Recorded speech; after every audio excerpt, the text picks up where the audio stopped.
আজকে আমাদের অফিস বন্ধ, সেকেন্ড স্যাটারডে বন্ধ, তাই একটু অফিস ঘুম থেকে দেরিতেই উঠলাম।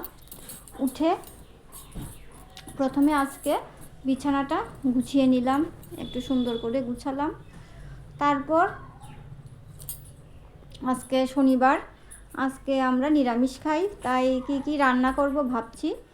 তারপর ভাবলাম যে পৌষ মাস তো চলে যাচ্ছে, তাহলে একটু মূলার শাকই করে নিই। তারপর 2-3টা মূলা নিলাম, তারপর এটাকে পুড়িয়ে নিলাম।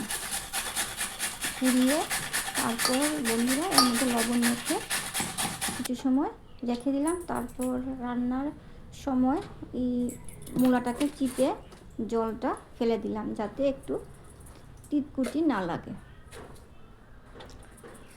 তারপর কড়াইতে তেল দিয়ে দিলাম, তেল দিয়ে এর সাথে দিয়ে দিয়েছি একটু আলু দেব আর দেব মটরশুঁটি। আলুটাকে একটু ভেজে নিলাম, ভেজে নামিয়ে নিয়ে তারপর কড়াইতে তেল দিয়ে সম্বাস দিয়ে দিলাম, তেজপাতা, শুকনো লঙ্কা আর 5 ফোড়ন। বাস, তারপর পুরানো মূলাটা দিয়ে দিলাম। আর এর মধ্যে এক এক করে মশলা, নর্মাল মশলা, আমি সবসময় যে মশলাগুলি খাই সেটাই, জিরা, ধনিয়া, হলুদ আর চেরা কাঁচা লঙ্কা দিয়ে দিয়েছি। আর এর মধ্যে দিয়ে দিয়েছি মটরশুঁটি আর ভেজে রাখা আলুগুলি, আর একটু লবণ দিলাম। তারপর এটাকে একদম কম আগুনে একটু অল্প অল্প করে সাঁতলাতে লাগলাম। সাঁতলানো হয়ে গেলে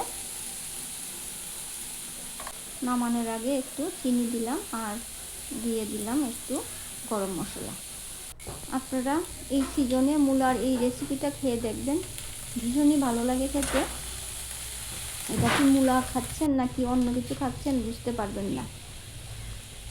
তাহলে বন্ধুরা, আমার এই রেসিপিটা আপনাদের কেমন লাগলো অবশ্যই জানাবেন, আর আপনারা অবশ্যই এটা রান্না করে খাবেন। তাহলে আমার ভিডিওটা এখানেই শেষ করছি।